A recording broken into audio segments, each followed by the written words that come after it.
बॉबी देओल को एक unknown call आया, जिसको देखकर बॉबी देओल चकित रह गए। बॉबी देओल ने सोचा भी नहीं होगा कि इस व्यक्ति का उनके पास फोन आएगा। जब हमारे जीवन में नकारात्मक घटनाएं घटती रहती है या जब हम बैड फेज से गुजरते हैं, बहुत दिनों तक जब जीवन में ऐसी परिस्थिति बनी रहती है, तो कभी कभी सही चीज भी होती है ना, तो हमें विश्वास नहीं होता है, हमारी आंखों पर विश्वास नहीं होता और उस समय हमारा रिएक्शन कुछ अलग ही होता है। जी हाँ दोस्तों, बॉबी देओल के जीवन में भी जब उनके जीवन में ऐसा ही बैड फेज चल रहा था या हर चीज निगेटिव ही चल रहा था, जब पॉजिटिव कुछ भी नहीं चल रहा था, तब उनके जीवन में कुछ ऐसा घटित हुआ, या यूं कह सकते हैं एक फोन कॉल आया जो उनकी पूरी जीवन को बदल के रख दिया। इस सब बातों पे चर्चा करेंगे और आपको बताएंगे कि आखिर कौन सा वो फोन कॉल है और किसने किया था और क्यों। लेकिन उससे पहले मैं हूं रणधीर सिंगर, आपका भाई, आपका दोस्त, और अभी तक मेरे चैनल को अगर सब्सक्राइब नहीं किया है या फॉलो नहीं किया तो जरूर सब्सक्राइब करें। कुछ पैसा नहीं लगता इसमें, कोई मेहनत भी नहीं लगता, सिर्फ आपका उंगली सब्सक्राइब के बटन पे जाएगा और सब्सक्राइब दब जाएगा।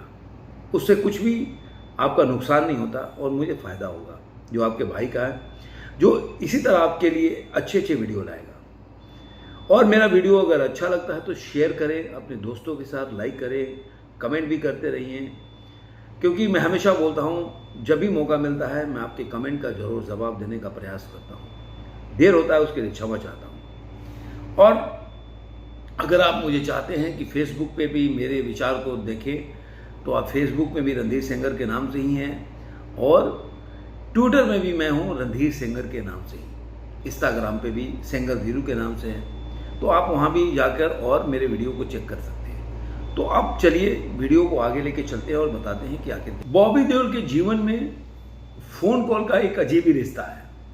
जी हाँ दोस्तों, एक अजीब रिश्ता इसलिए बोल रहा हूँ कि जब बॉबी देओल बहुत बुरे फेज से गुजर रहे थे, तभी उनके जीवन में पहला फोन कॉल सलमान खान का आया। पहला फोन कॉल सलमान खान का इसलिए था कि जब वो फुटबॉल मैच खेलते थे, उनके भाई का टीम था, और एक दिन ऐसे ही बॉबी देओल को सलमान खान ने देखा तो बोला कि अरे यार क्या हालत बना रखा है, क्यों परेशान है। तो बॉबी देओल ने अपनी बातें शेयर की कि मेरे पास अभी काम नहीं है। तो उन्होंने बोला इसमें परेशान होने की ज़रूरत नहीं है, जब मेरा भी बुरा वक्त था तो तेरे भाई के कंधे पे चढ़कर मैं आगे बढ़ा। तो दोनों चूंकि एक दूसरे को मामू बोलते, तो उन्होंने बोला मामू मुझे भी अपने पीठ पे बैठने का मौका दे। उन्होंने संजय दत्त का भी नाम लिया था सलमान खान ने कि उनके पीठ पे चढ़ के वो आगे बढ़े, और ये बात आई गई हो गई। कुछ दिनों के बाद बॉबी देओल बताते हैं कि एक दिन उनके पास सलमान खान के फ़ोन आया और बोला कि अपना कपड़ा उतारेगा क्या। तो उन्होंने बोला कि आप तू जो बोलेगा मैं उतारूंगा। उसके बाद उनके जीवन में रेस 3 का आगमन हुआ। तो रेस 3 के बारे में सब लोग जानते हैं कि रेस 3 बन गई और उसमें कौन कौन एक्टर थे। लेकिन बॉबी देओल के जीवन में एक और फोन कॉल आया, और ये कैसे आया। एक बार बॉबी देओल के मोबाइल पे एक मैसेज आया, और मैसेज में लिखा गया था कि संदीप रेड्डी मांगा, जो उन्होंने मैसेज किया था, और उन्होंने लिखा था कि मैं आपसे मिलना चाहता हूँ, प्लीज कॉल मी। अब बॉबी देओल जो है वो सोचे कि किसी ने प्रैंक किया होगा, पता नहीं किसी ने ऐसे ही डाल दिया होगा, कि उस समय संदीप रेड्डी वांगा का नाम हो गया था। जितने लोग भी जानते हैं कबीर सिंह, अर्जुन रेड्डी, उनकी पिक्चर ब्लॉकबस्टर हुई थी, तो एक उनका अपना मुकाम हो गया था और नाम हो गया था फिल्म इंडस्ट्री के अंदर, और सब लोग उनके साथ काम करना चाहते थे। और बॉबी देओल ने एक्सपेक्ट नहीं किया कि उनका मैसेज उनके पास आएगा, लेकिन बहुत सोच विचार करने के बाद उन्होंने सोचा कि अरे चलो फ़ोन करने में क्या जाता है। तो उन्होंने कॉल लगाया, तो उधर से संदीप रेड्डी भांगा ने ही फ़ोन उठाया। उन्होंने बोला कि मैं आपसे मिलना चाहता हूँ, आपको मिल सकते हैं। तो बॉबी देओल ने बोला जब बोलो आप मिल लेते हैं। तो दोनों आदमी की मीटिंग हुई। संदीप रेड्डी भांगा ने उनको बोला कि मैंने आपका एक तस्वीर देखा, और तस्वीर के साथ मैंने ये डिसाइड किया कि मेरे एक फिल्म बनाने जा रहा हूँ एनिमल, कि उसमें विलेन ऐसा ही होना चाहिए। वो चौंक गए कि बॉबी देओल को उस तरह आश्रम उन्होंने किया था, लेकिन फिल्म के ऊपर उन्होंने कोई बड़ा सा विलेन का रोल नहीं किया था। उन्होंने जब पूरी स्क्रिप्ट का नरेशन दिया तो बॉबी देओल को अजीब लगा, उनको बहुत हिचक हो रहा था कि पिक्चर ये करूं ना करूं, मेरे जो व्यक्तित्व है या मेरे एक्टर के जो एक प्रोस्पेक्टिव है मेरे दर्शकों के, उनके माइंड पे क्या जाएगा। तो मैंने पहले वीडियो बनाया था तो बताया भी था कि उन्होंने ये बात राजवीर देओल से शेयर किया, तो राजवीर देओल ने उनको कन्विंस किया कि नहीं, आपको डायरेक्टर की बात माननी चाहिए और आपको मूवी करनी चाहिए।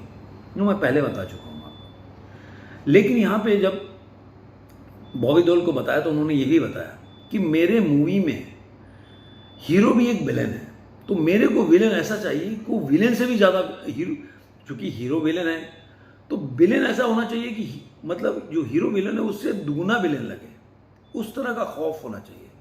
वो मुझे आपके लुक में नज़र आया। और उसके बाद उन्होंने बोला कि आपको फैट रिड्यूस करना पड़ेगा, बॉडी बनाना पड़ेगा। तो आप बॉबी देओल तो काफ़ी, जब रेस 3 किया उसके बाद तो उन्होंने बॉडी बना लिया था। उसके बाद उन्होंने फिर 4 महीने की ट्रेनिंग किया एक्स्ट्रा, और जो फैट्स है उन्होंने कट किया उसको और अपने ग्रूम किया और बॉडी को। उसके बाद ये फ़ोन कॉल्स जो है उनके जीवन में एक नई मूवी लेके आई, जो कि बोल सकते हैं कि बॉबी जी उनके जीवन को बदल दिया। और ये जब एनिमल रिलीज होगी दोस्तों, अगर जैसा कि बॉबी देओल का टीज़र में या ट्रेलर में जो भी सीन आया उसमें जो एक दम दिखाई दे रहा है, अगर वैसा ही रोल होगा तो बॉबी देओल के करियर में, तो बॉबी देओल की कैरियर फिर से एक नई उड़ान भरेगी, जिस तरह से सनी पाजी की मूवी गदर 2 के बाद उड़ान भर रही है। और अभी देखिए, अभी भी न्यूज़ आ रहा है, कितना ये न्यूज़ में दम है। ये सोर्सेज बता रहे हैं कि शायद जो एस राजामौली हैं उनके साथ बॉबी देओल की बातचीत चल रही है मूवी के लिए, क्योंकि अभी जो उनका प्री लॉन्च इवेंट था एनिमल का, उसमें अभी तक जो लोग नहीं कर पाए उस मूवी में, चाहे जवान हो, पठान हो या किसी की मूवी में, एस राजामौली कभी भी किसी के साथ स्टेज शेयर नहीं किए। वो पहली बार एनिमल का स्टेज शेयर करने आ रहे हैं और वहाँ पे बताया जा रहा है कि उनके साथ डिस्कशन चल रहा है, शायद बॉबी देओल उनके नेक्स्ट मूवी में एस राजामौली के हो सकते हैं। अब ये कितना सच है, जैसे जैसे खबर आएगी मैं आपके साथ शेयर करूँगा। लेकिन ये मान के चलिए कि ये कॉल आपको लगा हो, ये कॉल आपके जीवन में कैसे बदलाव लाता है।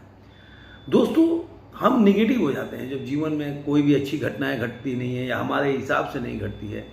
हर कोई, मैं भी इस फेज से गुजरा हूँ और गुजरता हूँ कई बार।